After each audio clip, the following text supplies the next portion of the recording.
अस्सलाम वालेकुम व्यूअर्स, कैसे हैं आप सब लोग। उम्मीद है खैरियत से होंगे। आज की वीडियो में मैं फ़ालूदा की रेसिपी बताऊंगी। उसके लिए मैंने 1.5 लीटर जो है वो दूध ले लिया है। कच्चा दूध है, आपने इसको बलाई के बगैर लेना है और उसको थोड़ी देर आपने पकाते रहना है। जब दूध में बॉयल आना शुरू हो जाए तो आपने थोड़ा सी आंच जो है वो उसको हल्की कर देना है ताकि दूध उबल के बाहर ना आए। और आपने इसको तब तक पकाना है जब तक ये 3/4 क्वांटिटी नहीं रह जाता। तो जब दूध गाढ़ा होना शुरू हो जाएगा उस टाइम पे हम फ़ालूदा जो है वो डालेंगे। फ़ालूदा बाज़ार से मिल जाता है बहुत आसानी से, लजीज़ा का मैंने ख़रीदा था। और इसके अंदर 2 साशे होंगे, एक जो है वो जेली के लिए होगा और दूसरा जो है वो फ़ालूदा होगा। तो आपने करना क्या है कि उसके अंदर जो है वो सब कुछ आपने डाल लेना है, चीनी वगैरह हर चीज़, कलर हर चीज़ इसके अंदर है।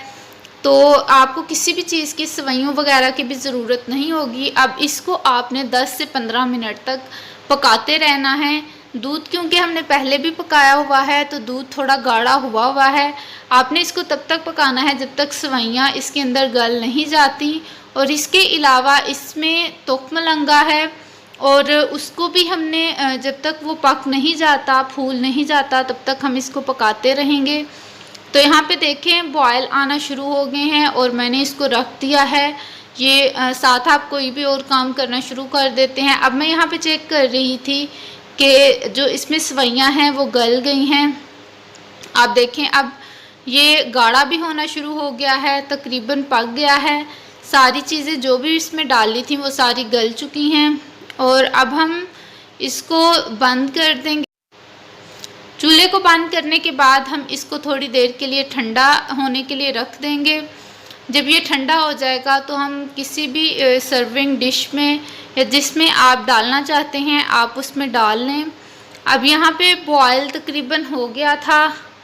आप इसको ख़ुद भी बना सकते हैं। फ़ालूदा की एक रेसिपी जिसमें हर चीज़ खुद बनाई होती है वो ज़्यादा मज़े का बनता है और ये भी मज़े का होता है। लेकिन ज़ाहिर है जो चीज़ आप घर पे ख़ुद हर चीज़ बना के और फ़ालूदा की रेसिपी बनाते हैं मैं वो भी आपके साथ शेयर करूँगी। अब यहाँ पे मैं इसको एक बाउल के अंदर डाल लिया था। आप देखें किस तरह से ये गाढ़ा हो चुका है और बहुत ही मज़े की लुक आ रही है।